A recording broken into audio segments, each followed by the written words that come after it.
Merci beaucoup.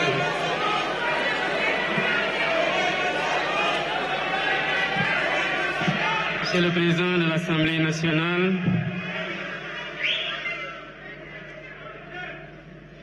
Monsieur le Président de l'Assemblée nationale, El Hadj Malick Ndiaye, Monsieur le Premier ministre Ousmane Sonko,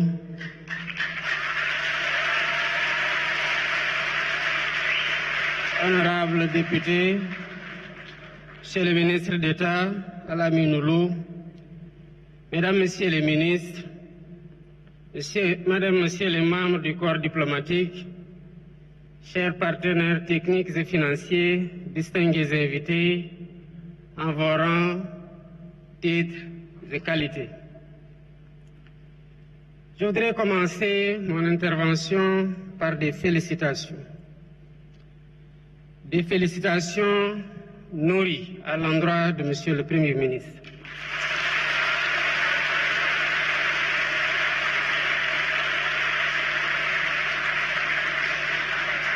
Des félicitations à l'ensemble des membres du gouvernement.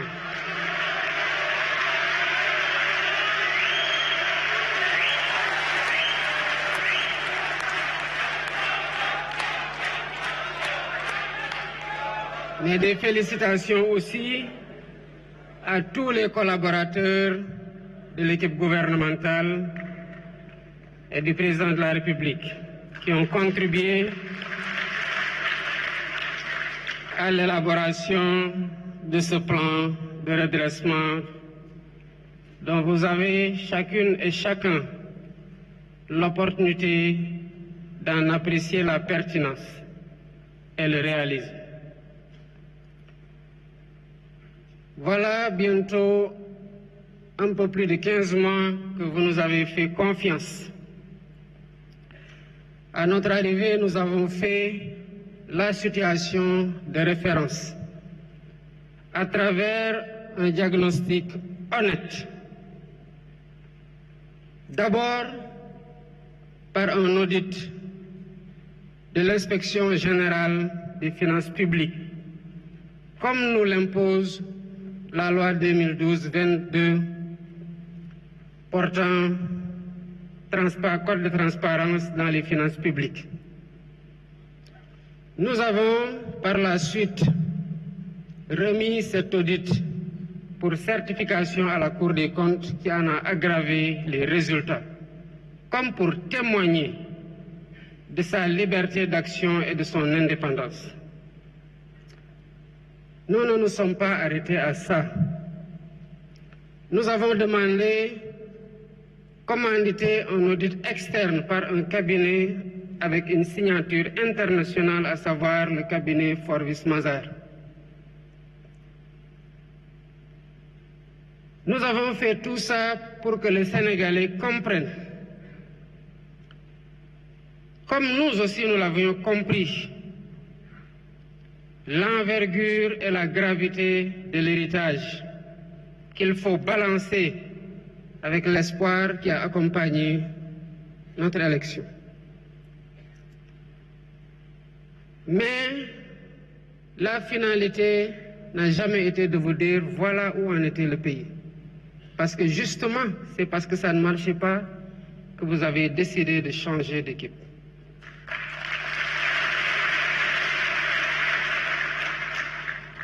Et nous nous sommes donc attelés à proposer des solutions. Cela a conduit, en un temps record, à la présentation de la vision Sénégal 2050, l'agenda national de transformation. Cela a conduit à la confection du master plan, à la sélection d'un portefeuille de 80 projets catalytiques. Mais nous ne pouvions pas nous en tenir à les exprimer, à les concevoir, à les partager.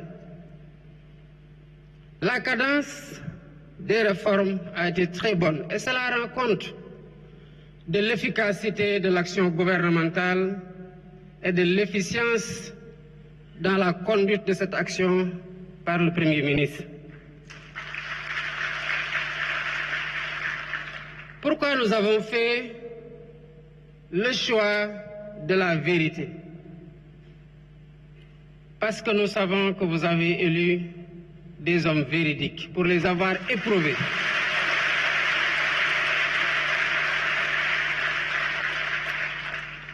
Des hommes d'honneur qui n'entendent pas changer au contact du pouvoir. Nous avons fait le choix de la vérité parce que nous avons du respect pour vous, peuple sénégalais. Nous avons fait le choix de la vérité parce que nous voulons imposer à nos interlocuteurs le respect qu'ils nous doivent en leur donnant le respect que nous nous devons.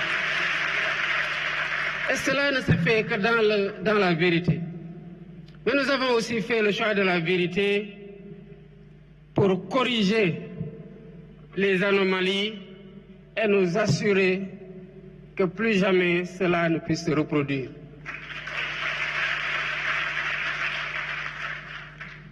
Toutes les fois que nous avons discuté avec les partenaires techniques et financiers, ils nous ont posé la même question légitime, certainement que beaucoup d'entre vous se posent.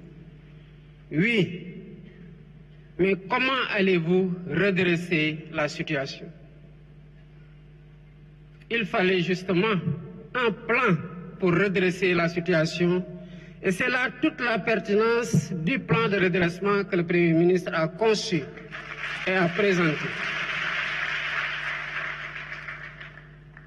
Avant, quand des difficultés étaient relevées à la suite d'un diagnostic, on se contentait justement à dire que nous allons maîtriser les dépenses publiques, que nous allons faire une meilleure mobilisation des ressources domestiques, que nous allons mobiliser des financements endogènes. Oui, mais la question du FMI revient toujours. Oui, vous allez faire tout ça, mais comment? Concrètement, vous allez le faire? Évidemment, il n'y avait pas de réponse, si ce n'est dinañ ko lijjanti.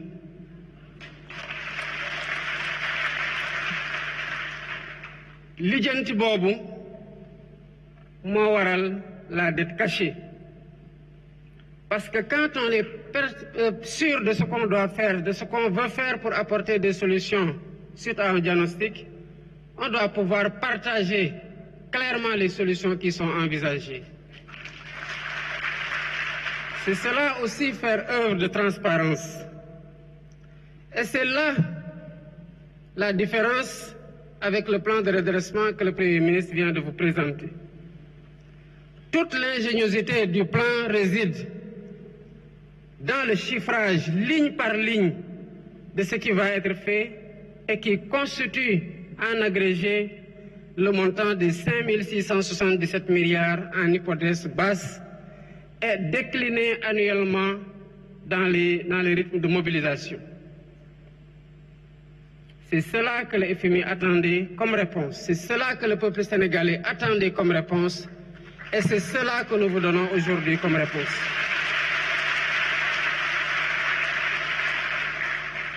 Le Premier ministre l'a dit à juste titre. Le redressement a commencé avant ma prestation de serment.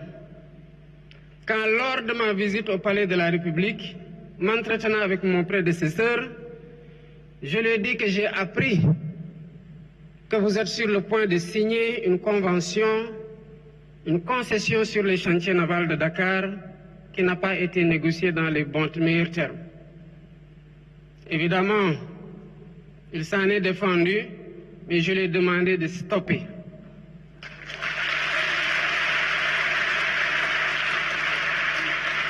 Et nous avons relancé un nouvel appel d'offres qui sera bientôt finalisé. Et vous verrez, comme vous l'avez vu dans les renégociations précédentes, quel a été le premier contrat et quel est désormais ce que nous avons signé.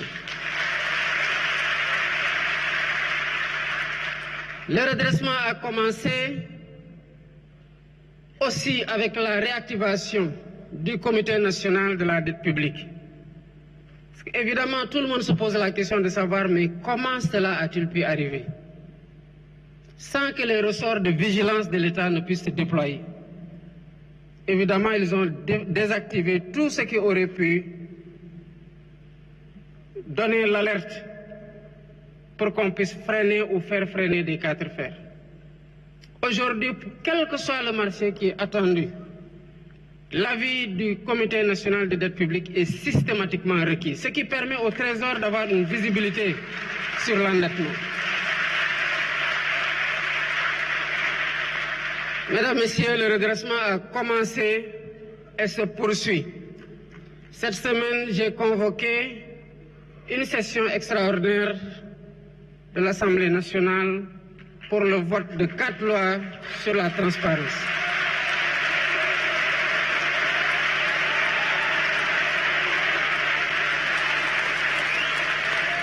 Mesdames, Messieurs, je vous invite à vous approprier ces lois. Ça fait une année que nous travaillons sur ces lois pour nous assurer d'avoir le meilleur dispositif de lutte contre la corruption et de promotion de la bonne gouvernance. Et vous le verrez, peut-être que vous partagerez mon sentiment. Et Dieu sait que j'ai été particulièrement exigeant. Je suis très satisfait.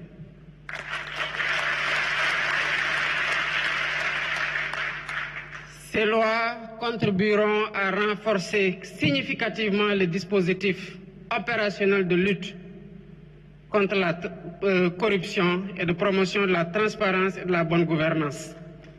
Et ces lois constitueront un rempart sûr contre les prévarications de toutes sortes. Il appartiendra au peuple sénégalais d'en être la vigie pour l'application systématique des dispositions qui seront retenues. Comme vous le savez, la reddition des comptes aussi se poursuit. Vous avez vu, l'Assemblée nationale fait son travail, la justice fait son travail dans la sérénité. Et ce travail se poursuivra dans la sérénité. Pour ce qui concerne la taille de l'État, le redressement aussi a déjà commencé. Nous avons dissous le Haut Conseil des collectivités territoriales et le Conseil économique, social et environnemental. Qu'est-ce que nous avons fait par la suite des budgets de ces deux institutions? Nous avons recruté 2000 enseignants.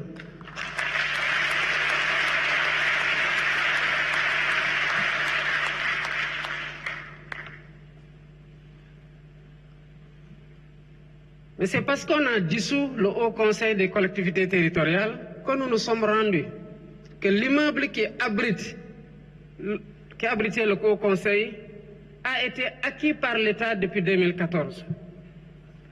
Mais l'État a continué de 2014 à 2024 à payer des loyers sur le même immeuble qu'il appartient.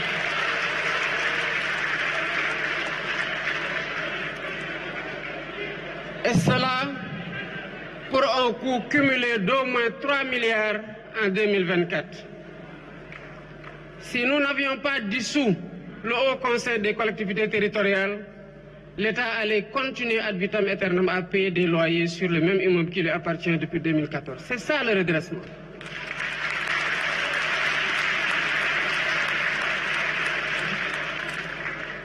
Ces institutions ont été dissoutes, mais le Sénégal continue à marcher, et mieux.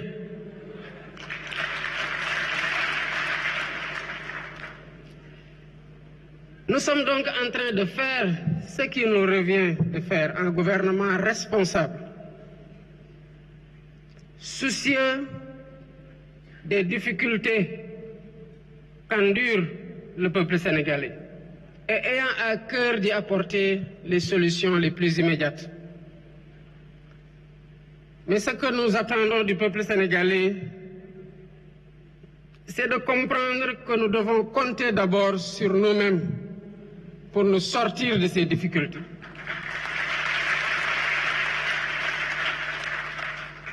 Mesdames, Messieurs, à chaque fois que nous allons dans les pays qui se développent, disons-nous bien que Dieu n'a descendu dans ces pays que des hommes et des femmes avec 2 mains, 5 doigts dans chaque main. Et c'est les filles et les fils de ces pays qui ont bâti ces pays que nous envions aujourd'hui.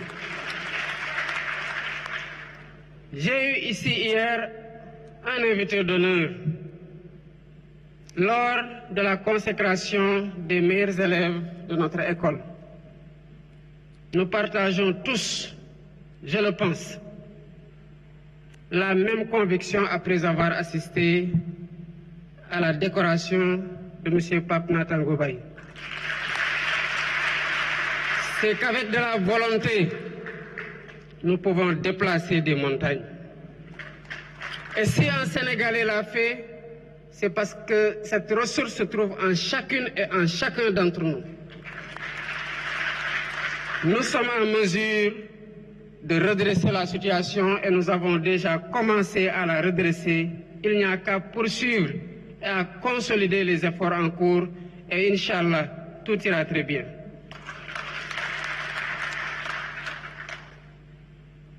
J'appelle le peuple sénégalais à se mettre derrière son gouvernement, à le soutenir et à soutenir le plan de redressement.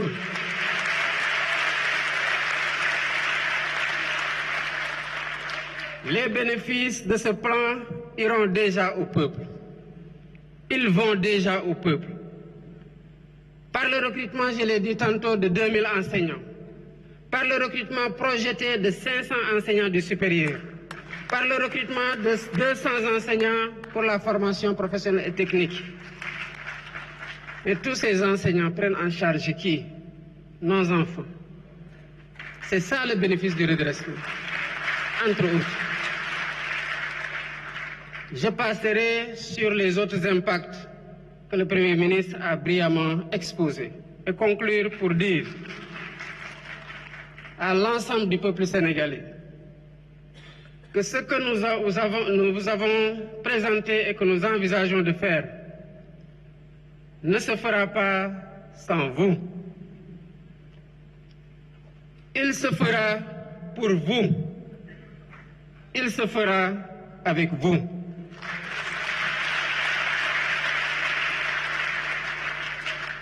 Voilà pourquoi, depuis mon élection, j'ai mis en place une gouvernance de concertation qui a donné lieu déjà à plusieurs assises ou états généraux, à l'occasion desquels nous nous sommes parlé dans la vérité. Et nous avons ensemble conçu des solutions que nous avons considérées comme étant les meilleures et les plus adaptées à la situation. Il nous faut les dérouler dans la solidarité, dans l'effort permanent, dans le sérieux, avec la résilience qu'il faut. Et tout ira bien, Inch'Allah. Je vous remercie de votre attention.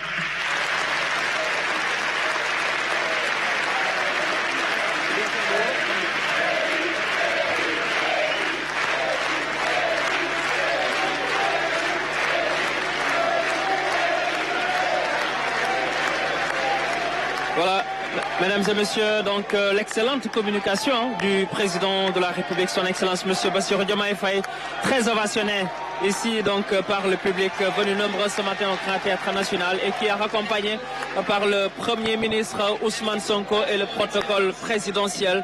La communication a été extrêmement importante du chef de l'État. Il a rappelé